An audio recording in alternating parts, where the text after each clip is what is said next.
Hey guys, welcome back. Today, as per, we are continuing the Flood lore series, today looking at the different forms of Gravemind.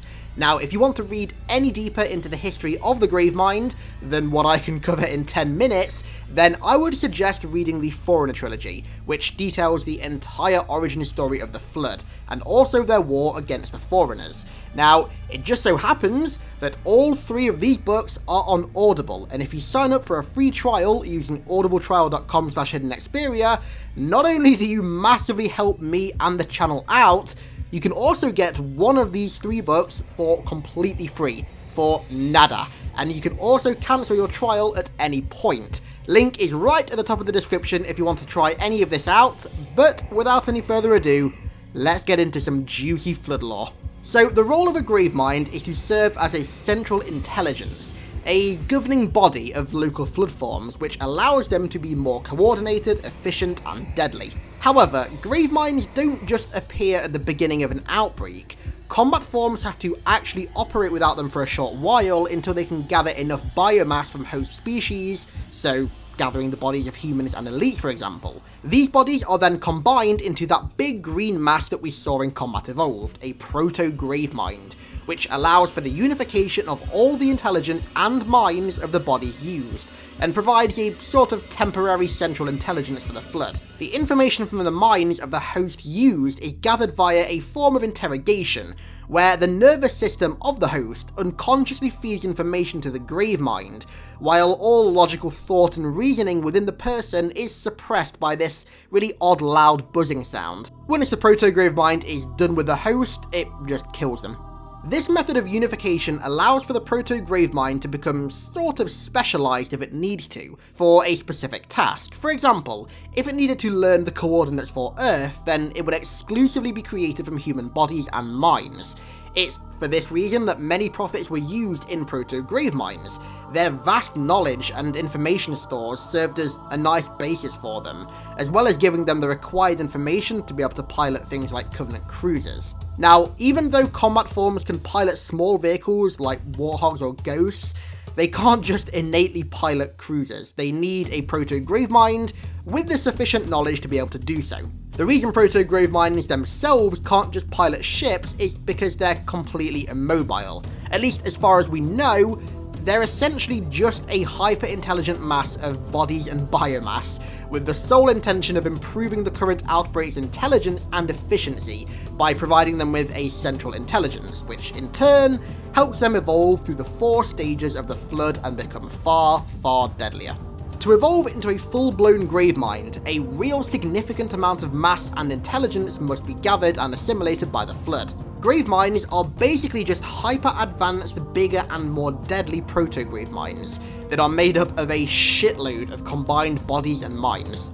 As you'd expect, the more biomass a Proto-Gravemind gathers, the bigger it gets, which is why the one in Halo Wars was significantly larger than the one in Combat Evolved. It was likely just further along the stage of evolution.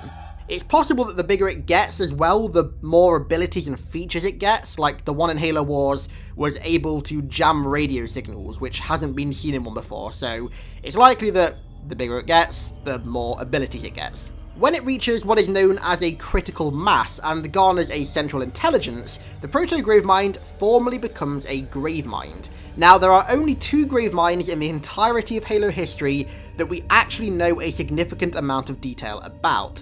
Of course, one of them was the outcome of the containment breach on Installation 05 that happened like 100,000 years ago or something around that, where the Flood were basically just left to fester and grow in the depths of Installation 05 for an insane amount of time.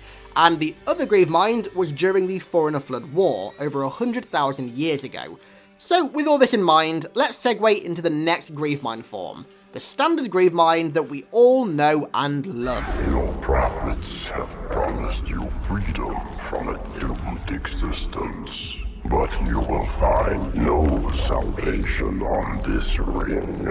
So as we've already established, Graveminds are formed when enough bodies are supplied to a Proto-Gravemind by combat forms, and it reaches this critical mass of size and intelligence. At this point, the Gravemind becomes self-aware, giving it a personality, a consciousness, and allowing it to regain the memories and experiences of the last Gravemind. This is how the Gravemind in Halo 2 and Halo 3 knew about the events of the Forerunner Flood War that had occurred hundreds of thousands of years prior.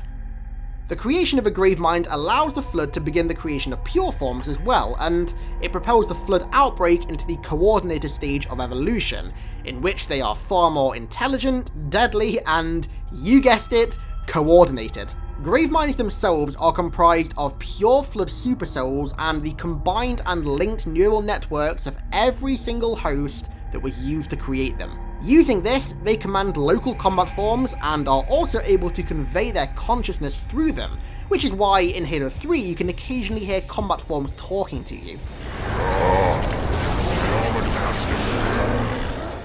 This communication is seemingly telepathic, likely making use of precursor neural physics, and is also capable of tapping into Mjolnir Armor's software to make for some incredibly annoying situations. The most recent Gravemind speaks in a very poetic manner, speaking in what is known as iambic heptameter. When asked by Cortana why it speaks like this, it states, "I have the memories of many poets far beyond your limited human culture, and I have the quickness of intellect to compose all manner of poetic forms as I speak, rather than labour over mere words for days."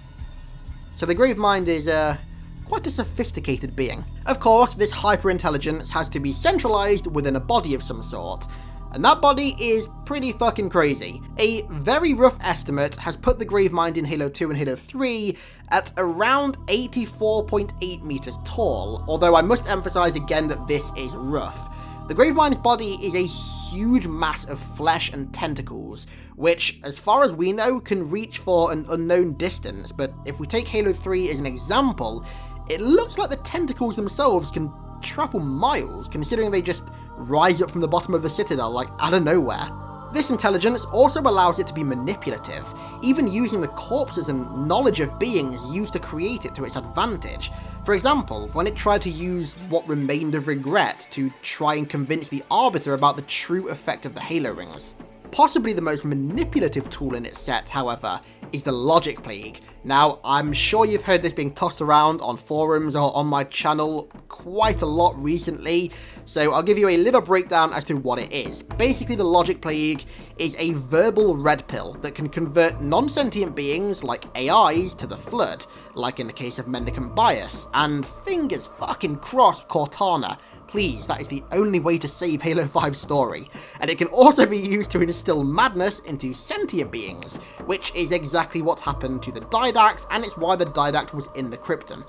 While it's doing all of this crazy jazz, the local environment and remaining sentient beings in it are being infected and assimilated into the Gravemind, which is causing it to grow even more in size and intelligence, until it's eventually consumed an entire planet. It is at this point that the Gravemind officially becomes a Keymind, the last stage of a Gravemind, at least that we know. These Keyminds are the complete amalgamation of a planet's ecosystem, organisms, and biodiversity. These bastards are extremely intelligent and are capable of controlling entire fleets of ships with ease, and also to a level that's comparable with Contender-class AIs, such as the legendary Mendicant Bias. Now, although not that much is known about these forms, we do know that they were formed en masse during the Forerunner Flood War, when basically the entire galaxy was infected by the Flood, and it allowed them to truly gain control of precursor tech, such as star roads. Now, star roads are these humongous precursor megastructures, and the Flood used them against the Forerunners with absolutely devastating effects. Much theorizing was done by the Didact and the Librarian in the final days of the Forerunner Empire about the true extent of these beings and their true capabilities, with such horrors as the Flood infection of space-time itself maybe even being possible when Keyminds form. So that's all for today. That's basically what you need to know about all three known types of Gravemind. Like I said, if you want to read any deeper into their origin or even more details about them, then I would suggest reading the Forerunner trilogy, but for no other reason than that, it's a fantastic trilogy of books. Next time, we're looking at the cut Flood forms, and then after that, we're going to look at the Halo Wars forms, and then after that, we're going to take a look at the 4 stages of a Flood outbreak and intelligence. Thanks a lot for watching, guys, and thanks so much for the continued support, especially on this series. I really, really appreciate it so much, and I'll catch you next time.